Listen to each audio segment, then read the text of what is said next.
Farba Ngom mbokk yi jàpp ni itam donc les forces de défense et de sécurité d'après li nga xam ne que moo di Sénégal donc daal déployer benn ko forte présence depuis li nga xam ne que moo di vendredi 18 janvier 2025 foofu si daanaka Matam dans le nord du Sénégal Arfan mu nekk information yoo xam ni itam RFM moo ko daal di jàllale donc nag ce déploiement des forces de l'ordre serait en lien avec l'affaire Farba Ngom, bien que les détails de l'affaire demeurent flous, mais jàpp leen itam jamono ji il y a une forte présence sécuritaire foofu si diwaanu li nga xam ne que moo di Matam ak gox gu gën a fasantiku jàpp leen itam capitale bu Fouta nag jamono ji ay partisans Farba Ngom daal di fay nekk ñu ëpp nag les autorités semblent avoir pris des mesures de précaution pour prévenir tout débordement ou incident en lien avec les prochains développements de cette affaire maanaam li war a xew autorité donc nag ñoom ten daal di soobu jël seen ay dispositions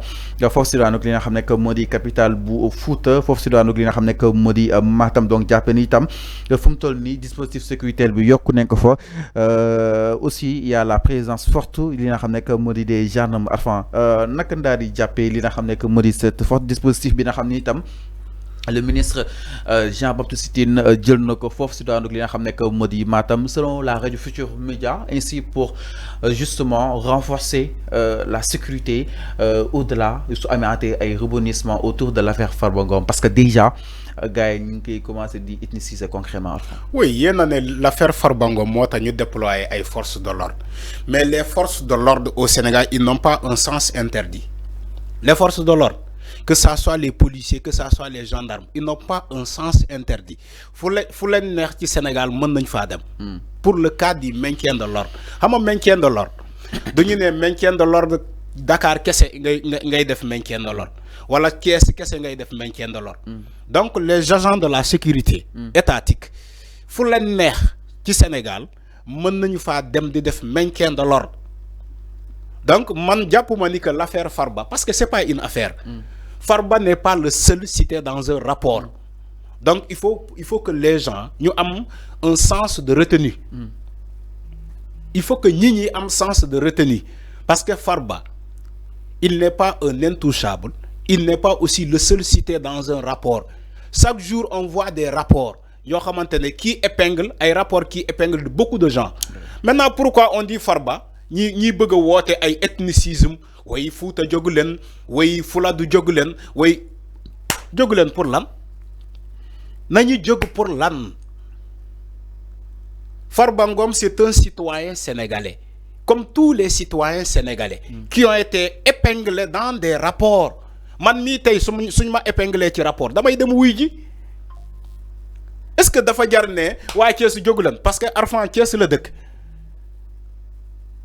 man suñ ma épinglé ci rapport damay dem wuy ji te du ma woo waa Thiès ne leen jógu leen parce que Arfan dañ ko épinglé ci rapport il faut que les gens arrêtent dañoo épinglé Farba ci rapport ñu ne dañuy simil mbalaan kiraayam ñu naan waa Fuuta jógu leen waa Fuuta jógu leen pour lan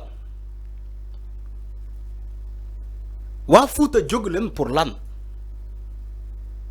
est-ce que on a inculpé Farba personne ne l'a inculpé jusqu'à présent il est présumé innocent yoon loolu la wax c'est ça la loi c'est la loi les règlements c'est les règlements la constitution c'est la constitution quand tu veux vivre si tu veux vivre en paix si tu veux jouir de tes libertés il faut respecter d'abord la charte il faut respecter les lois il faut respecter aussi les règlements c'est ça le jeu dans une démocratie on respecte les lois on respecte les règlements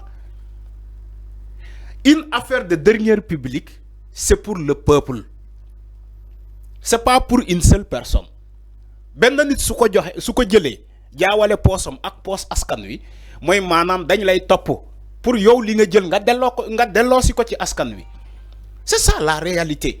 Okay.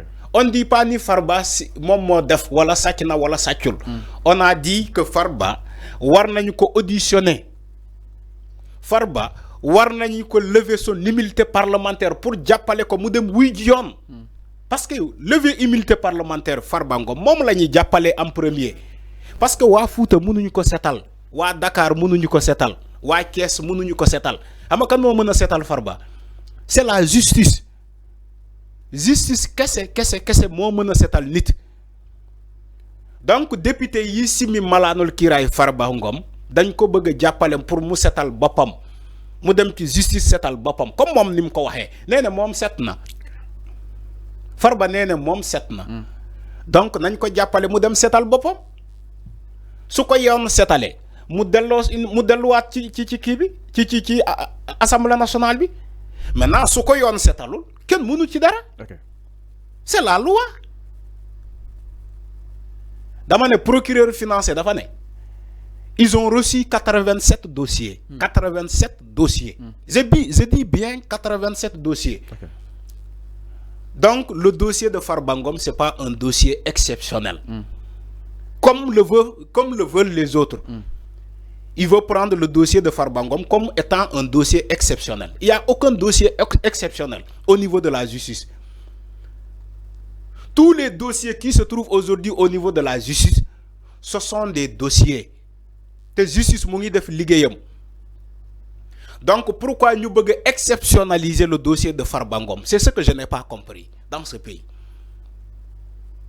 Des gens qui veulent exceptionnaliser le dossier Farba Ngom. Parce que Farba c'est un demi-dieu. Parce que Farba c'est un intouchable. Parce que Farba c'est le bras droit de Macky Sall. C'est ça la réalité. Si Farba Ngom est le bras droit de Macky Sall, ils n'ont qu'à le régler d'homme wa Benno Bokk Yaakaar ak wa APR. Mais concernant la gestion des derniers publics de l'État du Sénégal ou bien du peuple, képp ku sàcc wala képp ku ñu cité dans des affaires pareilles de blanchiment de capitaux, d'escroquerie ak leneen yoon dina la top. Comme mu neex la comme mu nakari la képp ku ñu cité ci rapport dañ lay top. Boo nekkee député dañ lay simi sa mbalaanul kiraay ñu yóbbu la ci kanam yoon. Que mu neex la que mu nakari la ñu la àndal mu neex leen mu nakari leen. Parce que dans un état de droit, c'est comme ça que ça doit fonctionner. Parce qu'on est dans un état de droit. Maintenant, vous voulez quoi? On a dit Farba, oui, acharnement là, wa Fouta Diogulen. J'ai vu des chroniqueurs qui ont convoqué parce qu'ils veulent prôner l'apologie de l'ethnicisme. Képp kuy fi prôner Sénégal l'apologie de l'ethnicisme dañ lay yóbbu kaso wala dañ lay convoquer ñooñu dañoo juddoo fekk Sénégal fii ñi ñuy juboo ñi ñi di demalante. Pourquoi Sénégal ñu am ay kal joolaay di am ay kal séeréer yi di am ay kal tukuleur yi pël yi jàmma jooju la ñuy fekk Sénégal.